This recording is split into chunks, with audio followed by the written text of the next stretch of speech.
விஜயினுடைய கருத்து என்ன? ஏன் அவர் செய்தியாளர்களை சந்திக்காமல் சென்றார் என்ற கேள்விதான் பிரதானமாக எழுகிறது.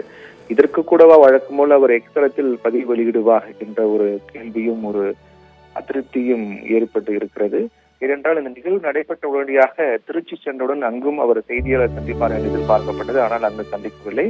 அதற்கு பிறகு அவர் சென்னை திரும்பியதும் சென்னை விமான நிலையத்தில் செய்தியாளர்கள் கூடியிருந்தார்கள். அங்கும் அவர் செய்தியாளர் சந்திப்பு நடத்தவில்லை. இப்படிப்பட்ட சூழ்நிலையில் விஜயனுடைய கருத்து என்ன என்பதை பற்றி தெரிந்து கொள்ளதான் தற்போது மிகப்பெரிய ஒரு எதிர்பார்ப்பு ஏற்படுத்தக்கூடிய சூழ்நிலையில் சென்னை நீலாங்கரையில் தமிழக வெற்றி கழகத்தினுடைய வழக்கறிஞர் அறிவழகன் செய்தியாளரை சந்தித்தார். சென்னை நீலாங்கரையில் இந்த சந்திப்பு நடைபெற்றது. தமிழக வெற்றி கழகத்தினுடைய வழக்கறிஞர் அறிவழகன் அவர்தான் செய்தியாளரை சந்தித்தார். அந்த சந்திப்பின் போது இந்த நிகழ்வுக்காக விஜய் மனமுடைந்து இருக்கிறார் என்று தெரிவிக்கிறார். விஜய் வருத்தப்படுகிறார் என்று இவர் தெரிவிக்கிறார். அதுதான் மிக முக்கியமாக பார்க்கப்பட வேண்டிய ஒன்றாக இருக்கிறது. விஜயுடைய இதயம் நொறுங்கி கிடக்கிறது என்று அறிவழகன் குறிப்பிடுகிறார்.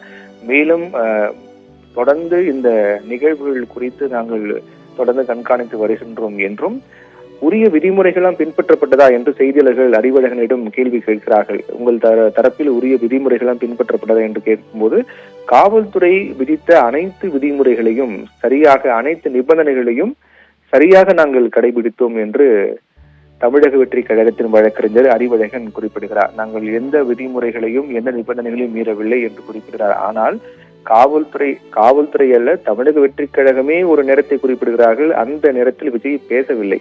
அதுவே ஒரு விதிமுறை மீறல் தான், விதி மீறல் தான், நிபந்தனைகளை மீறி.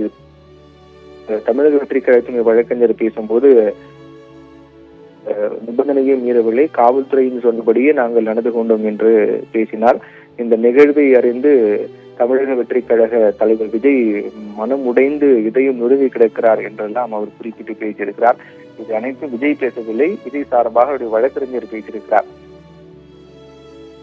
என்றும் அவர் தெரிவித்திருக்கிறார். அப்போதாவது அவர் செய்தியாளர் சந்திப்பின் போது பேசுவாரா அல்லது தனிப்பட்ட முறையில் வீடியோ பதிவு செய்து அது வீடியோவாக வெளியிடுவாரா என்ற ஒரு கேள்வி எழுகிறது. நிச்சயமாக இது செய்தியாளர் சந்திப்பின் மூலமாக ஒரு எதிர்பார்ப்பாக இருக்கின்றது. ஆனால் மாறாக வழக்கம் போல அவர் தனிப்பட்ட முறையில் தனி அறையில் இருந்து கொண்டு வீடியோவாக பேசி அதை வெளியிடுவாரா, எப்படி அதை இது குறித்து அவர் பேச போகிறார் என்ற ஒரு கேள்வியும் எழுப்பியிருக்கிறது. இப்படிப்பட்ட சூழ்நிலையில் இந்த விவகாரம் தொடர்பாக ஏற்கனவே பலரும் தங்கள் கருத்துக்களை தெரிவித்து வரக்கூடிய நிலையில் நடிகர் விஷால் இது விஜயனுடைய தேர்தல் பிரச்சாரம் நடத்தப்பட்டது முட்டாள்தனமான ஒரு நிகழ்வு என்று குறிப்பிட்ட முட்டாள்தனமான ஒரு நடவடிக்கை இது என்று நடிகர் விஷால் அதை குறிப்பிட்டிருக்கிறார். அதே போன்று தமிழ்நாடு கொங்கு இளைஞர் பேரவையினுடைய தலைவர் தனியரசு இதை பற்றி கருத்து தெரிவிக்கும் போது விஜய் உடனடியாக கைது செய்ய வேண்டும் என்று தெரிவித்திருக்கிறார். விஜயை உடனடியாக கைது செய்ய வேண்டும், இது குறித்து விசாரணை அவர் மீது வழக்கு பதிவு செய்து கைது நடவடிக்கை மேற்கொள்ள வேண்டும் என்று அவர் தெரிவித்திருக்கிறார். இந்த சூழ்நிலையில் தான் இந்த நிகழ்வும் தொடர்ந்து அடுத்தடுத்து பார்க்கப்படும் போது காவல்துறை இது தொடர்பாக 4 பிரிவின் கீழ் முதற்கட்டமாக வழக்கு பதிவு செய்திருக்கிறார்கள். அதில் நாம் ஏற்கனவே பேசியிருப்பதை போன்றே கரூருடைய மேற்கு கரூர் மாவட்டத்தின் செயலாளர் VP மதியழகன் அவர்தான் இந்த கரூரில் நடைபெற்ற நிகழ்ச்சிக்கு அனுமதி கேட்டு காவல் கண்காணிப்பாளரிடம் கடிதம் கொடுத்தார். காவல் கண்காணிப்பாளரிடம் கொடுக்கப்பட்ட அந்த கடிதத்தில் விஜயனுடைய அந்த தேர்தல் பிரச்சாரம் கரூரில் நடைபெற இருக்கின்றது, அதற்காக அந்த ரவுண்டானா உழவர் சந்தை உள்ளிட்ட பல்வேறு சில இடங்களில் குறிப்பிட்டு அந்த இடத்தில் அனுமதி கொடுக்க வேண்டும் என்று அவர்தான் கோரிக்கை. அவர்தான் மேற்கு கரூருடைய மாவட்ட செயலாளர் VP மதியழகன் மீதுதான் அவர்தான் அந்த அனுமதி கேட்டு கடிதம் கொடுத்தார். ஆனால் அவர் கொடுத்த இடங்களை தாண்டி அந்த மக்கள் நெரிசல் மிகுந்த இடம் என்பதால் மாற்று இடமாக வேலுச்சாமிபுரம் பகுதியில் போலீசார் அனுமதி கொடுத்தார்கள். அப்படி என்றால் இந்த நிகழ்வு நடைபெற்ற இடம் வந்து கரூர் மேற்கு தான். அவர்களுடைய அமைப்பு ரீதியாக பார்க்கும்போது தமிழக வெற்றி கழகத்தினுடைய அமைப்பு ரீதியாக பார்க்கும்போது கரூர் மேற்கில் தான் இது நடைபெற்றது. அந்த வகையில் அதற்கு முழு பொறுப்பு அதற்கு கடிதம் கொடுத்தது முதல் நபராக இருக்கக்கூடியவர் தான் VP மதியழகன்.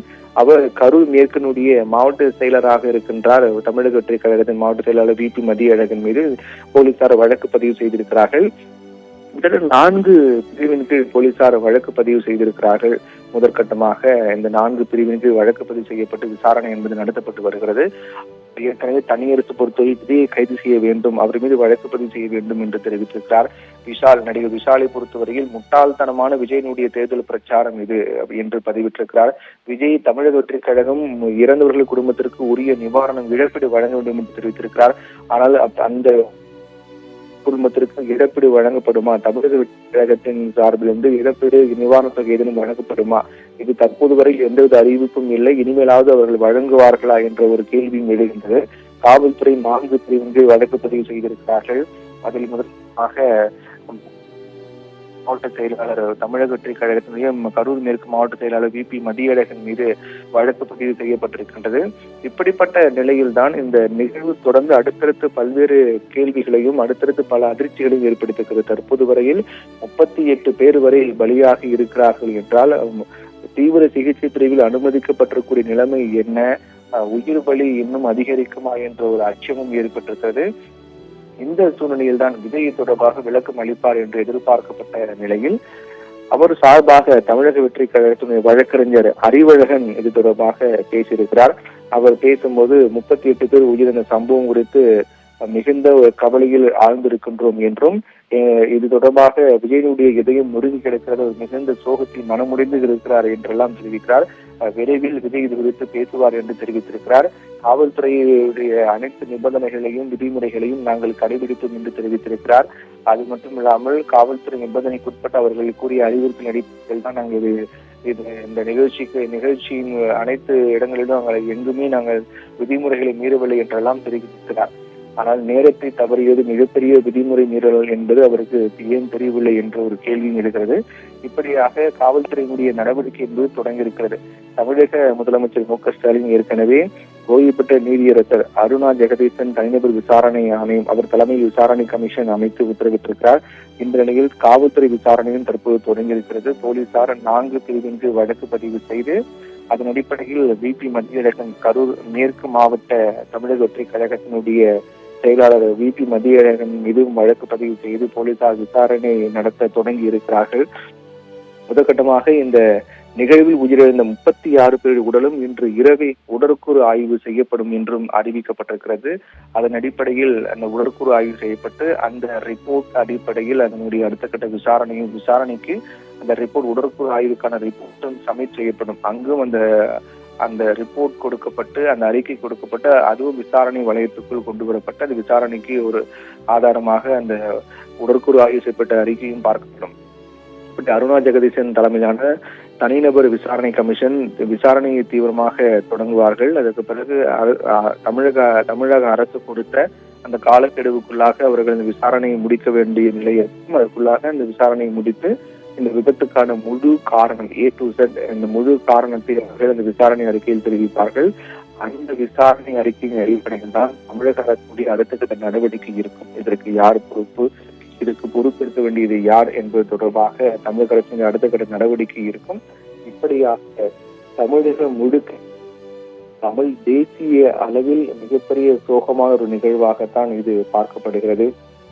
அந்த வகையில் உதவி எண்கள் எல்லாம் அறிவிக்கப்பட்டிருக்கிறது. மீண்டும் மீண்டும் நாம் அதை ஒளிபரப்பி தெரிவித்து மக்களுக்கு தெரிவித்து வருகின்றோம். அதாவது இது பாதிக்கப்பட்டவர்கள் தொடர்பான விவரங்களை அறிவதற்கும் உயிரிழந்தவர்கள் தொடர்பான விவரங்களை அறிவதற்காக அவருடைய உறவினர்கள் யாரும் இருந்தீர்கள் என்றால் அவர்களுக்கு அந்த உதவி எண்களை கரூர் மாவட்ட ஆட்சியர் அறிவித்திருக்கிறார். அதன்படி தொலைபேசி எண்ணாக 043422563006 மற்றும் வாட்ஸ்அப் எண்ணிலும் குறுந்தகவல் ஏதேனும் அனுப்பலாம் என்றும் அதற்காக 7010806322 என்ற வாட்ஸ்அப் எண்ணும் அறிவிக்கப்பட்டிருக்கிறது. கரூர் மாவட்ட ஆட்சியர் அதை அறிவித்திருக்கிறார். அங்கு நடக்கக்கூடிய நிகழ்வுகள் அந்த மருத்துவமனை முழுவதும் அங்கு கூட்டம் என்பது அதிகரித்து காணப்படுகின்றது. அவருடைய உறவினர்கள் எல்லாம் கதறி அழக்கூடிய காட்சி என்பது நெஞ்சை பதபதைக்க செய்கின்றது.